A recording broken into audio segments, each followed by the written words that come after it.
Hey, it's Matt, your average gamer, and for this video, we're going to be going over my top 25 overpowered builds ranked in Elden Ring. These are all New Game Plus 7 with DLC Plus, and we're going to start at number 25, Pest Spears. I know a lot of people have been asking me to jump back on New Game Plus 7, and I gotta say, the DLC is an incredible challenge on New Game Plus 7 with DLC Plus added in. They have so much HP, it takes a lot to take down some of these bosses. There's a lot of main DLC bosses in this video, as well as base game bosses, and all builds are rune level 150. Now, as far as big targets go, there isn't much that's more reliable than Pest Spears. This is an addition they made in DLC, a direct upgrade from Pest Threads, and this does massive damage. It's chargeable. It's mostly pierce and physical damage, I believe, and it can absolutely destroy some of the bigger bosses in the game, even Bayle here, who has a ton of HP on New Game Plus 7. A lot of the tough DLC bosses are in this video, so be prepared for that. I cannot wait to show off some of these builds on them. They've got a lot of HP. Let's jump into equipment. And we have the Tree Shield plus 10, we have the Jellyfish Shield, we have the Tree Sentinel chest piece, and Rakshasa set on Dragon Crest Great Shield Talisman, Godfrey Icon, Tree's Favor plus 2, Phlox Canvas Talisman, Bloodsucking Crack tier, Faith tier. Let's jump into stats. And for stats, we have 60 Vigor, 20 Mind, 27 Endurance, 20 Strength, 14 Dexterity. We have 70 Faith. We are using Golden Vow, House Jabiri, Blessings of the Tree to help with the Bloodsucking Crack tier, and Pest Spears. And at number 24, we have Repeating Thrust. This is actually an incredible build for New Game Plus 7. If you're having a hard time, I can highly recommend this one. It's simple and effective. We have an Occult Great Katana here with good bleed buildup and good physical damage, and you could chew through a lot of bosses' HP, and it's relatively quick in terms of the Ash of War as well. Let's talk about equipment. And we have the Occult Great Katana plus 25, preferably with Repeating Thrust. We have the Dragon Community Seal, part of the Rakshasa set on White Mass. We have the Shard of Alexander, Lord of Blood's Exaltation. We have the Rotten Wing Sword Insignia. We have Millicent's Prosthesis. And then we have the Bloodsucking Crack tier, Thorny tier. Let's jump into stats. For stats on this one, we have 60 Vigor, we have 15 Mind, 26 Endurance, 16 Strength, 20 Dexterity, 25 Faith. We have 65 Arcane. Keep in mind, our Great Katana's on Occult, so we get some good bleed build up there. Golden Vow, Blessing Spoon, Flame Grant Me Strength, and we hit over 51 poise. And at number 23, we have one of my favorite builds in general for fun, but it's also really great on New Game Plus 7. Now, this is a really dangerous build the way I have this one set up. I made a lot of these for survivability along with damage, kind of a mix of both. This one's really dangerous because you lose a lot of HP, but you could do a ton of damage, ton of bleed buildup. But again, you are using the Bloodblade Ash of War, which does take a little bit of your HP, and the Bloodsucking Crack tier. The damage, when you do get the damage in and you're able to hit, though, is phenomenal, and the bleed buildup is great, too. For equipment, we have a Scavenger Curved Sword on Occult Affinity with Bloodblade Ash of War. We have the Dragon Community Seal, White Mass, Shard of Alexander, Blue Dancer Charm. We have the Lord of Blood's Exaltation Talisman, Dragon Crest Great Shield Talisman, Bloodsucking Crack tier, Fate tier, and we were using Moke Shackle to stun the boss there. Let's jump into stats. And for stats, we have 60 Vigor, 18 Mind, 28 Endurance, 16 Strength, 15 Dexterity, 15 Faith, 25 Faith with the Faith tier. We have 70 Arcane. We're using Golden Vow, Blessing Spoon, Flame Grant Me Strength to buff this build. And of course, we have a weight of 10, which will give us around a 12% damage boost with the Blue Dancer Charm. And next up at number 22, we have the Starfist. These are an incredible weapon. I know a lot of people love these. They do fall off a little bit for New Game Plus 7 because posture is so much more. Every boss is going to have around 30% more posture, and they rely a lot on posture breaks. However, if you do a lot of charge attacks, you can get in some bleed buildup as well and eventually break the boss. It's just a little bit more of a grind to get there because you got to get in more charge attacks, usually 5, 6, etc. Unlike base game or New Game Plus, where you could usually get in like 3 or 4 charge attacks and the boss will break. In the case of the Magmorm here, he probably has around 160 posture. We're going to jump into equipment. And we have the Heavy Starfist, plus 25, preferably with Endure on it. We have the Dragon Community Seal, White Mask, Knight's Cavalry chest piece, part of the Rakshasa set on, Lord of Blood's Exaltation, Axe Talisman. We have the Dragon Crest Great Shield Talisman, Tree's Favor plus 2, Bloodsucking Crack tier, Spike Crack tier. Let's jump into stats. And we have 60 Vigor, 20 Mind, 31 Endurance, 60 Strength, 15 Dexterity, 25 Faith, that's our base Faith amount. We have Golden Vow, Blessings Boon, Flame Grant Me Strength, and of course Blood Flame Blade to add on to Bleed on top of the innate bleed we have with the Starfist. And at number 21, we have Bleed and Frost. This is an excellent combination. Now, it is outclassed by Bleed and Bleed because Bleed is just so powerful in Elden Ring. But the cool thing about Bleed and Frost is when you do get them to proc both at the same time, and eventually at the end of this fight I'll be able to do that, it ends up taking out massive damage from a boss's HP. Now, jump attack builds aren't the most fun, that's for sure. It's mostly the same buttons over and over again, and it's similar to Bleed, but I always had more fun with Bleed and Frost, waiting for that Frost proc to go on top of the Bleed proc to take out an insane amount of damage. And at the end of this fight, yeah, you're going to be able to see that. Bleed and Frost definitely belongs on this list. Percentage damage in New Game Plus 7 is huge. When you're on max scaling, the highest difficulty of the game, there it is, 24,000 damage. You're going to want percentage damage and chunk damage, because these bosses, especially in DLC, have like 70,000 HP. It's insane. We have one Gargoyle Twinblade with Seppuku and Blood Affinity, the other one with Chilling Mist and Cold Affinity, any seal for buffs, White Masked Raptor's Black Feathers. We have the Claw Talisman. We have Rotten Wing Sword Insignia, Maleficent's Prosthesis, Lord of Blood's Exaltation, and then we have the Bloodsucking Crack tier, Thorny tier, and then I think for this one we're using Boiled Crab because Flame Grimmy Strength doesn't last that long after using our weapon buffs. And we have 55 Vigor, 15 Mind, 27 Endurance, 40 Strength, 20 Dexterity, 25 Faith, 45 Arcane for that Blood Soft Cap, and then we have Golden Vow and Blessing's Boon as our 2 buffs for this build with Boiled Crab. And at number 20, we have a Firecaster build. This is Burno Flame along with Giant's Flame Take Thee, and this can do a lot of damage to bosses. However, there's a lot of RNG behind it, and higher on this list is going to be Ancient Dragon Lightning Strike, which for me is much more reliable. I find Ancient Dragon Lightning Strike to be the more reliable of the two. However, Burno Flame absolutely can do massive damage, and the fire part is awesome. It does work for New Game Plus 7, and it definitely deserves a spot on this list. Yeah, there's no doubt it has the potential to do massive damage, and throwing giant fireballs is really fun too. That's definitely something you can throw in to make the build even better. It belongs, in my opinion, just inside the top 20 because there is a lot of RNG behind it, and it is a little bit outclassed by Ancient Dragon Lightning Strike. Let's jump into equipment and stats. And we have 2 giant seals. You only need the one you're using at plus 25. Part of the Rakshasa set, Solitude Chest Piece on, Fire Scorpion Charm, Godfrey Icon, Phlox Canvas Talisman, Dragon Crest Great Shield Talisman, Bloodsucking Correct tier, Flame tier. Let's jump into stats.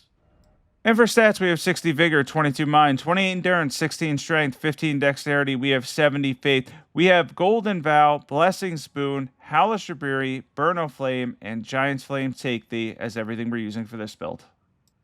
And next up at number 19, we have Double Slash. Double Slash is really reliable. I love it with the Nagakiba. It has a good speed, really good reach, and in my opinion, unless you're at a really high level, it outclasses the Rivers of Blood now. Post Rivers of Blood nerf, obviously it used to be an amazing weapon at launch, but a lot has changed since then.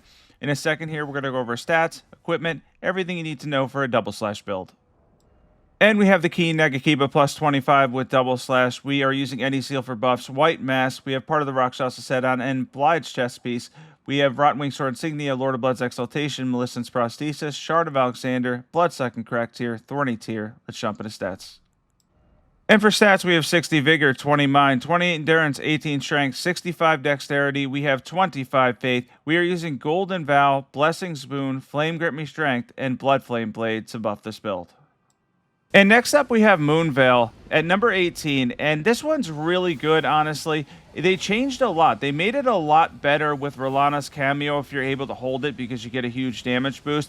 This typically was a weapon in the past that I would say would fall off on New Game Plus 7, and it still does fall off a little bit. However, it's a really convenient Ash of War, now boosted by Rellana's cameo for even more damage, and of course it still does a good amount of poise damage, and then magic damage and physical damage too.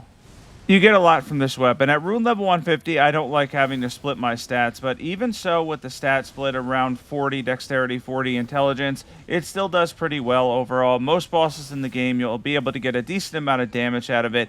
Of course, with the ancient dragons, really hard to posture break them. I think they have like an absurd amount of posture, but in some bosses, some cases, you'll be able to get some poise breaks too. Let's jump into equipment, stats, everything you need to know. And we have Moonveil plus 10. We have any staff for Terra Magica, any silver buffs, part of the Rakshasa set on Obliged chest piece, Rellana's cameo, of course, Magic Scorpion Charm, Melissan's Prosthesis, Shard of Alexander, Bloodsucking Correct Tier, Magic Tier. Let's jump into stats. And we have 60 Vigor, 21 Mind, 26 Endurance, 16 Strength, 35 Dexterity, 40 Intelligence, 25 Faith. We are using Golden Vow, Blessing's Boon, Flame Grant Me Strength, and of course Terra Magica to buff this build, and we hit over 51 poise for most of these builds. And on to the next one. At number 17, we have Marais Executioner's Sword. This is an absurd one. It's a little bit of a gimmick in terms of what it does, but if you buff it a lot, you can get a ton of damage, take down some bosses in a single use of the Ash of War. We have Marais Executioner Sword plus 10. We have the Dragon Community Seal, Rakshasa set, Knight's Cavalry Greaves on, Shard of Alexander, Rotten Wing Sword Insignia, Melissan's Prosthesis, Godfrey Icon, and then we have the Bloodsucking Crack tier, Thorny tier, and for this we were using Blood Boil Aromatic, and we were using Sleeping Pots there as well. Let's talk about stats. And we have 55 Vigor, 15 Mind, 27 Endurance, 40 Strength, 20 Dexterity, 25 Faith, 45 Arcane, and then we have Golden Vow, Blessing's Boon, and of course Blood Boil Aromatic as our buffs. And next up at number 16, we have Bloodfiend's Arm. Bloodfiend's Arm is a really good weapon, especially on the early New Game cycles. It does fall off a little bit for New Game plus 7, but it can still get a good amount of bleed buildup. The posture damage, of course, though, isn't as good, simply for the fact that, well, all the bosses have more posture, a significant amount of it. But it still hits really hard. And of course I get beat up here because the Rune Bears always give me trouble, but with Endure you can take some extra hits and continue to get in charge attacks for bleed buildup and a little bit of posture damage.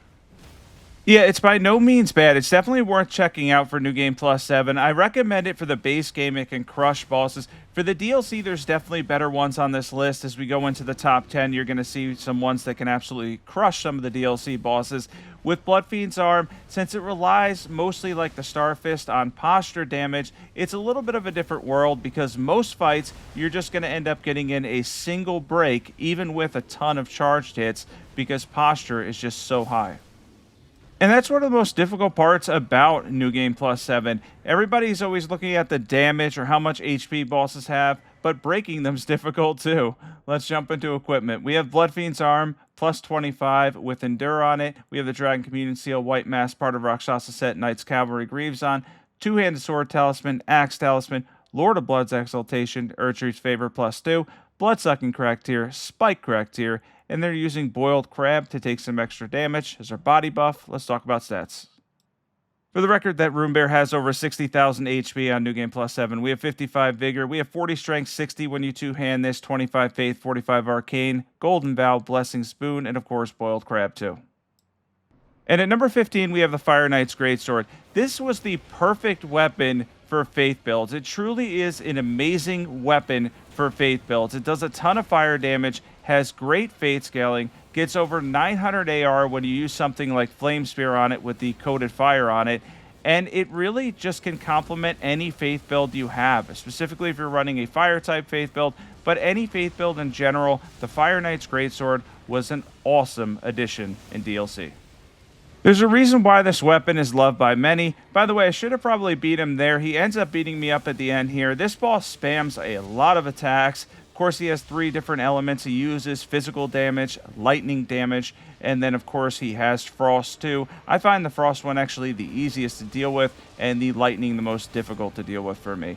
But back to the Fire Knight's Greatsword, phenomenal weapon. Definitely worth checking this one out if you like Faith builds.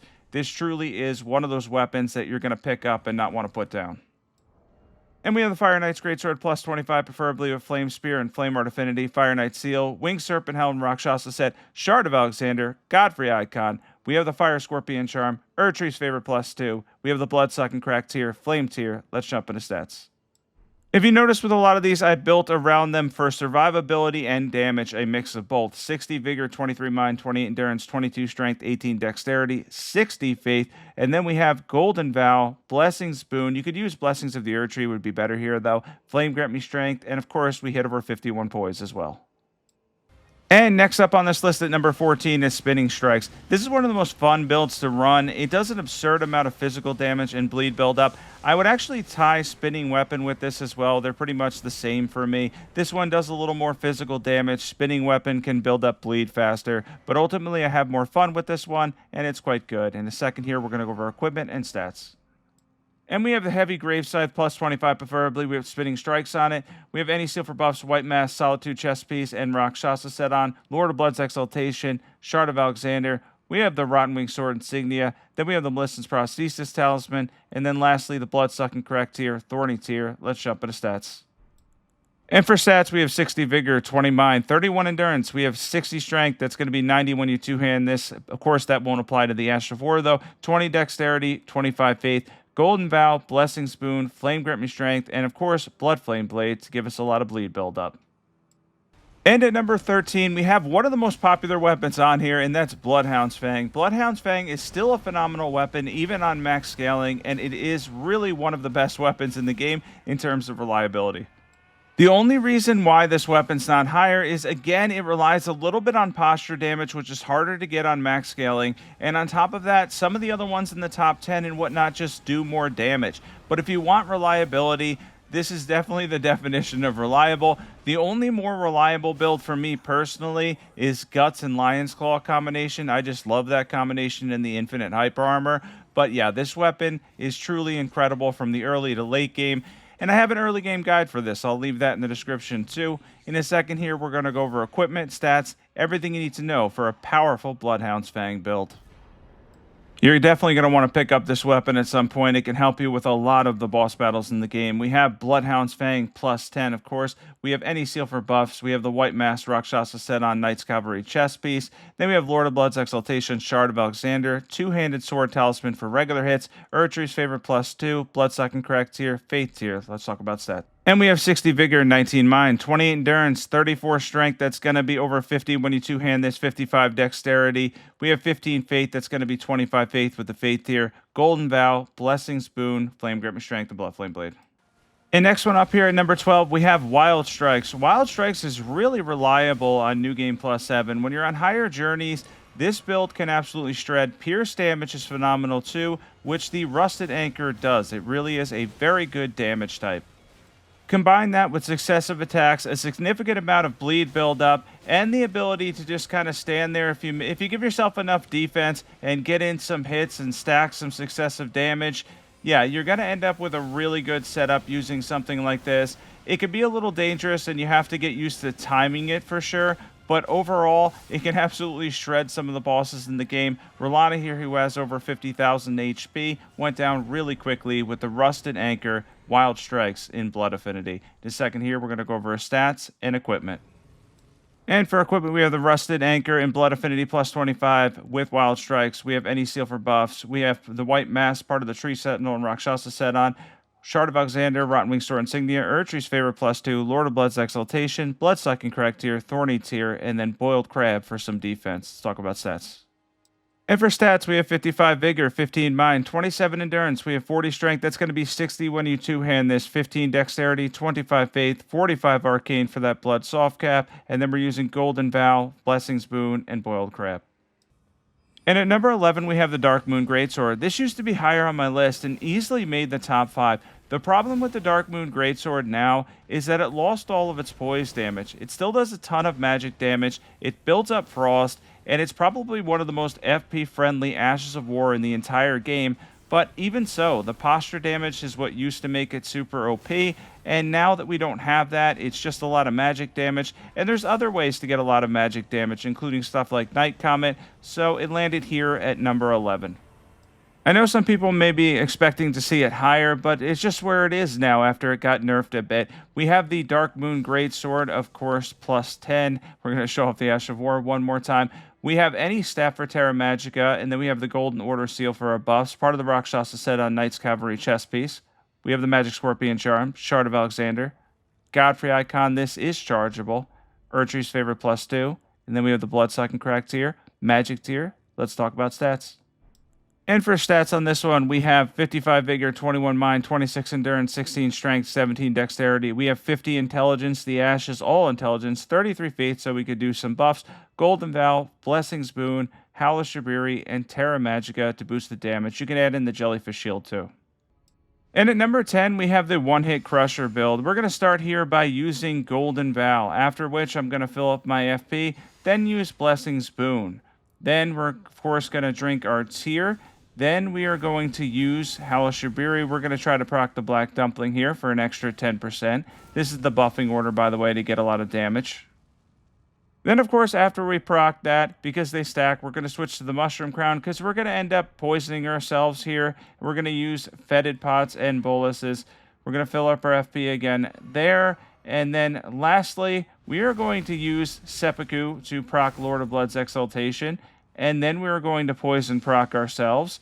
And after of which we'll be able to get a lot of damage with the Giant Crusher without really having to low health proc either or go too crazy with that. Of course, we're going for big damage here. Let's see how much damage we get on Gideon. And that was absolutely ridiculous. We did almost 11,000 damage, and we absolutely crushed him. I'm pretty sure he doesn't have any bones left in his body. That was great, honestly. I kind of expected it to go that way. I wasn't sure what I was doing this clip, if I was going to be able to one-hit him, but yeah, ultimately ended up working out. Some of the tougher bosses in the game, yeah, they're going to take 2 or 3 hits with a build like this one, but ultimately the Giant Crusher is a phenomenal strength weapon that has insanely high AR and damage. All right, let's go over equipment. We have the Heavy Giant Crusher with Royal Knight's Resolve, plus 25. Any sword for Seppuku, the Black Dumpling, Mushroom Crown, any seal for buffs. Two-handed sword talisman, axe talisman, Kindred of Rot's Exaltation, Lord of Blood's Exaltation, Blood-Sucking Crack Tear, Spike Crack Tear, and then we have Fetid Pots and Boluses. Let's jump into stats. And for stats, we have 60 Vigor, 15 Mind, 25 Endurance, 66 Strength. That's going to be 99 when you two-hand this, 12 Dexterity, 33 Faith, so we could do our buffs. We have Golden Vow, Blessing's Boon, and Howl of Shabiri, and we showed the buffing order. And the next one up here at number 9 is one of my favorites on here and one of the most reliable in the game, and that's Guts Greatsword with Lion's Claw or Savage Lion's Claw. Either one works phenomenal. I think Lion's Claw, the regular one, is actually technically still better, especially if you're going for poise damage. But I like Savage Lion's Claw. It's a lot of fun to use, and then extra hit is a lot of fun. The damage you can get is pretty phenomenal with either one, and of course they're incredibly reliable with Guts Greatsword, having good range, and of course that infinite hyper armor that you seem to get with these Ashes of War too, where you basically can't get knocked out of it. Ultimately, easily makes my top 10. Guts Greatsword and Lion's Claw or Savage Lion's Claw is great. Let's jump into equipment. And we have Guts Greatsword and Fire Affinity with Savage Lion's Claw, any seal for buffs. Part of the Rakshasa set and Knight's Cavalry chest piece on Shard of Alexander, Dragon Crest Great Shield Talisman. We have the Fire Scorpion Charm, Urtry's Favorite +2, and then we have the Blood-Sucking Crack Tier, Flame Tier. Let's jump into stats. And for stats, we have 60 Vigor, 20 Mind, 31 Endurance. We have 60 Strength. That's going to be 90 when you two-hand this. 15 Dexterity, 25 Faith. We're using Golden Vow, Blessing's Boon, and Flame Grant Me Strength to buff this build, and we hit over 51 poise for this one as well. And at number 8, we have Deathspoker. Deathspoker is a phenomenal weapon. The Ash of War scales entirely with intelligence, despite the fact that it has a descaling. The Ash of War is all from your intelligence stat, and then any regular hits with the weapon will be dexterity. But in this case, we want to focus on the Ash of War, which builds up frost and does a ton of magic damage. This is definitely one you want to check out if you're looking for a side weapon as a battle mage. It's really excellent. You just need a little bit of dexterity, and then from there, your intelligence is going to pretty much carry the Ash of War. Ultimately, this easily made the top 10 for me because this has a really high damage ceiling. Now, this boss fight, they're moving around. It's a little bit difficult, but some of the larger bosses or bosses where you can get them to stand in the flames, the Ghost Flame, which does no fire damage, by the way. It's all magic damage. The frost buildup and damage you get from it ends up being incredible. You'll end up stacking up an insane amount of damage. Let's jump into equipment and stats. And we have Deathspoker +10. We have any staff for Terra Magica, any seal for buffs, but the Golden Order seal works well here. Rakshasa set, Knight's Cavalry chest piece on. We have the Magic Scorpion Charm, Shard of Alexander, Dragon Crest Great Shield Talisman. We have Urtry's Favorite +2, Blood-Sucking Crack Tier, Magic Tier. As we talked about, I added in some different armor to give myself a little more defense and kind of mix survivability with damage. We have 55 Vigor, 21 Mind, 26 Endurance, 17 Dexterity, 50 Intelligence, 33 Faith, Golden Vow, Blessing's Boon, Howl of Shabiri, and Terra Magica.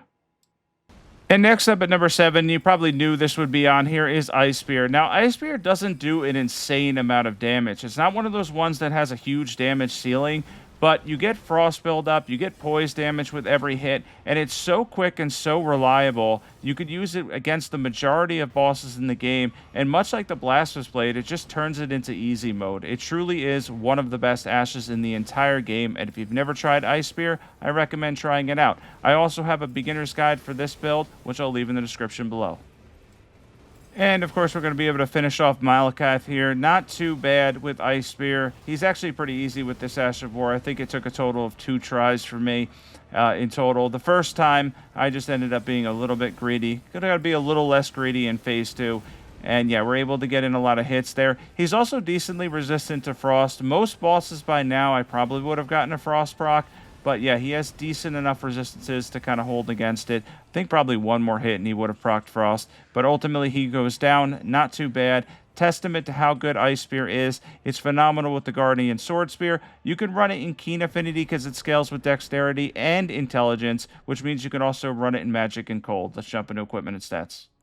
And we have the Guardian Sword Spear and Keen Affinity with Ice Spear, any seal for buffs, part of the Rakshasa Sedan and Solitude Greaves. We have Shard of Alexander, Magic Scorpion Charm, Millicent's Prosthesis, Dragcrest Great Shield Talisman. We have Bloodsucking Crack Tier, Magic Tier. Let's jump into stats. Any of these you don't want to run the Bloodsucking Crack Tier on, you can run the Ritual Swords Talisman if you're able to stay at full HP. We have 60 Vigor, 20 Mind, 26 Endurance, 60 Dexterity, 33 Faith. We're using Golden Vow, Halash Shabiri, and Blessing's Boon to buff this build. And at number 6, you knew it would make it on this list, is Ancient Dragon Lightning Strike. It's an absolute nuke. It does a ton of damage, even on New Game Plus 7 here, 22,000 damage there. We're going to cast again, of course, and we're not even buffing like crazy for this build. Another good amount of damage there. Let's see if we can get him in one shot in Phase 2. By the way, you could add the Priestess Heart. I chose not to use the Priestess Heart, though, because it doesn't offer a lot of defense. And there it is. We got 25,000 damage in a single shot in Phase 2. One cast of Ancient Dragon Lightning Strike. It really is one of the best incantations in the game. And when you land it, it does a ridiculous amount of damage. Let's jump into equipment and stats. We have the Gravelstone Seal plus 25, Jellyfish Shield, Rakshasa Set, Tree Sentinel Chest Piece on, Dragoncrest Great Shield Talisman, Godfrey Icon, Lightning Scorpion Charm, Phlox Canvas Talisman, Bloodsucking Crack Tier, Lightning Tier. Let's jump into stats. Those are too quick. You can actually slow those down on YouTube. I just do it quick because I try to make as many builds as possible within a reasonable amount of time for the video. We have 60 Vigor, 20 Mind, 27 Endurance, 20 Strength, 70 Faith. We're using Golden Vow, Halash Shabiri, Blessings of the Earth Tree, Ancient Dragon Lightning Strike. At number 5, we have Euporia, one of my favorite weapons in the entire game. It's a ton of fun to use this weapon. You can build up hits, essentially. Well, you're going to build up through your hits, and that's going to build towards the Ash of War, which has 2 different things you can do with it, a short beam or a long beam. I'm, of course, always going to go for the longer beam. You get a little bit of a holy buff in the meantime for some extra holy damage, but it works against a ton of different bosses. Even these Tree Sentinels, I think they have around 40% holy resistance, still able to get a good amount of damage. And of course, the beam itself is a ton of fun to use. This is probably the most rewarding weapon in the game in terms of being able to fight and then getting a payoff at the end for as many hits as you can possibly get in. I love this weapon, and it easily makes my top 5. Let's jump into equipment and stats. And we have Euporia plus 10. Of course, we have the Earth Tree Seal, part of the Rakshasa Set on Solitude Greaves, Blide's Chest Piece. We have Sacred Scorpion Charm, Brontwing Sword Insignia, Millicent's Prosthesis, Shard of Alexander, Bloodsucking Crack Tier, Holy Tier. Let's jump into stats for this one. And for stats, we have 60 Vigor, 21 Mind, 28 Endurance, 16 Strength, 16 Dexterity. We have 75 Faith for a lot of damage out of this awesome Ash of War. And then we're using Golden Vow. You could use Blessings of the Earth Tree would be better here. And then Halash Shabiri to buff this. And we have 70 Poise. And number 4, we have Night Comet, one of the easiest things to use in the entire game. 7,000 damage there, by the way. This boss is actually usually tough, especially on New Game Plus 7. He can be a little bit of a pain, but he's not even going to get a chance to go near me because Night Comet is so ridiculously powerful. There's not really a lot to talk about here. It's easy mode, much like the Blasphemous Blade, and there's no question why it makes my top 5. We have 2 Staves of Loss, plus 25 on the one you're using, Golden Order Seal, full Rakshasa Set for this one, Magic Scorpion Charm, Godfrey Icon. Then we have the Graven Mask Talisman, we have the Graven Skull Talisman, and then we have the Bloodsucking Crack Tier, Magic Tier. Let's jump into stats. And for stats, we have 50 Vigor, 18 Mind, 19 Endurance, 16 Strength, 12 Dexterity. We have 70 Intelligence, 33 Faith. We're using Golden Vow, Blessing Spoon, Hellish Fury, Night Comet, and of course Terra Magica to buff this build. And next up at number 3, we have the Gargoyle Twinblades, a really impressive weapon, strength and arcane, does a lot of damage with seppuku. Yeah, 20,000 damage in 2 hits there, not bad. Wow, it really shows how much HP these bosses have. 20,000 damage was what? Like not even a third of his HP. That's absolutely crazy, but this is New Game Plus 7 with DLC Plus, and this is what we get. Let's continue to go at Mesmer and see how much damage we can get with the Gargoyle Twinblades. And of course, the main focus here is bleed, but keep in mind, there's something really important if you're at rune level 150. I'm going to talk about how I rank these in a second. With the Gargoyle Twinblades, you do have to split your stats, and bleed procs, they tend to get harder as the fight goes on because bleed resistance continues to go up as the fight goes on, so you may have trouble with those later procs. The damage in between procs is okay, but I have one higher on this list, and you probably know what it is. Let's jump into equipment. And we have 2 Gargoyle Twinblades with Seppuku and Blood Affinity. We have the Dragon Communion Seal, Raptor's Black Feathers, White Mask. Check out the armor set there. Claw Talisman, Rotten Wing Sword Insignia, Millicent's Prosthesis, Lord of Blood's Exaltation. And then we have the Thorny tier, Bloodsuck and Crack tier. And I'm using Boiled Crab again here because that buff lasts for around a minute. And Flame Grant Strength doesn't last enough after using Seppuku. And for our stats, we have 55 Vigor, 15 Mind, 27 Endurance. We have 40 Strength, 20 Dexterity, 25 Faith, 45 Arcane, and we're using Golden Vow, Blessing Spoon, and of course Boiled Crab for some extra defense. And at number 2 on here, we have the Scavenger Curved Swords. Now, Radahn himself is going to be a little bit more challenging because his resistances against Slash, I believe, are significantly higher than Mesmer's. He's got better resistances than most of the bosses in DLC, but even so, we're going to end up taking Concert Radahn down rather quickly with the Scavenger Curved Swords. And really, it's about the damage in between procs, and of course, being able to get in some bleed procs as well. I really like the Scavenger Curved Swords at rune level 150. Let's see how we fare here in Phase 2 against Radahn. If you use the Gargoyle Twinblades, which are close in my opinion, I actually prefer one Gargoyle Twinblade against Radahn. I did that in my last video at the end of the summer, and it ended up working out really well. The regular quick hits can get in a lot of bleed procs and whatnot, but yeah, here's where it becomes a testament to how much damage we can get to Radahn. Phase 2 goes really quickly. Probably shouldn't have been able to get up for the Meteor. I end up getting hit once here. I got lucky not getting hit the second time, so it was a big plus there. And he's going to do his Lion's Claw flip. And, of course, he's going to continue to try to do spam attacks because that's what he does for the most part. And then he went down. I missed a lot of my jumps against him in Phase 2 especially because he's really hard to hit. And he's got a lot of AoEs that kind of hit you afterwards. Concert Radahn, definitely a challenge on New Game Plus 7. Let's jump into equipment. We have 2 Scavenger Curved Swords on Occult Affinity with Seppuku. We have the Dragon Communion Seal, White Mask, Raptor's Black Feathers, Claw Talisman, Lord of Blood's Exaltation, Rotten Wing Sword Insignia, Millicent's Prosthesis, Bloodsuck and Crack tier, Thorny tier, and then we have Boiled Crab for some defense. Let's jump into stats. And we have 60 Vigor, 15 Mind, 26 Endurance, 16 Strength, 20 Dexterity, 25 Faith, 65 Arcane for Occult Affinity. Some good damage. We have around 500 AR on each one before Seppuku, Golden Vow, Blessing Spoon, and of course Boiled Crab too. And lastly, number 1, you knew what number 1 was going to be. It's number 1 every time, and that's the Blasphemous Blade. There really isn't anything better, even for New Game Plus 7, than the Blasphemous Blade. It's easy mode. Any damage you take, you can heal back with the Blasphemous Blade. Fire's a good damage type, and you can simply just spam this Ash of War for several thousand damage each time while healing in the process. It really doesn't get any better than this. I want to mention, by the way, I know a lot of these builds are similar to what I've done before, but I jumped back on New Game Plus 7 on Xbox, and I ended up running all different kinds of builds. I tested out a whole bunch of different things, trying to come up with the best possible New Game Plus 7 builds and setups to do damage while staying alive, because these bosses are really tough. Some of the endgame bosses in the base game can be tough, but the DLC bosses on New Game Plus 7 with DLC Plus, I gotta say, they are absolutely insane. It felt really good to hop back on Xbox. Despite my Xbox not really working well or cooperating with me, I've had a lot of issues with it. That's why I've kind of moved to PC. I didn't feel like buying a new one yet, but yeah, it's still crashing on occasion, and I have to factory reset it every now and then. But jumping back on Banished, my character I'll show the journey later, that's pretty far into Elden Ring journeys. It was a lot of fun doing this. Let's jump into equipment. And we have the Blasphemous Blade +10, we have the Giant Seal, we have the Rakshasa set and Radahn's chest piece on, we have the Fire Scorpion Charm, we have the Shard of Alexander, Talisman of the Dread, of course, we have the Dragon Crest Great Shield Talisman, and then we have the Bloodsucking Crack tier and Flame tier. Let's jump into stats. And for stats, we have 60 Vigor, 25 Mind, 29 Endurance, 22 Strength, 15 Dexterity. We have 60 Faith. We are using Golden Bough. Blessings of the Erdtree would be better here, and Howl of Shibiri to buff this build.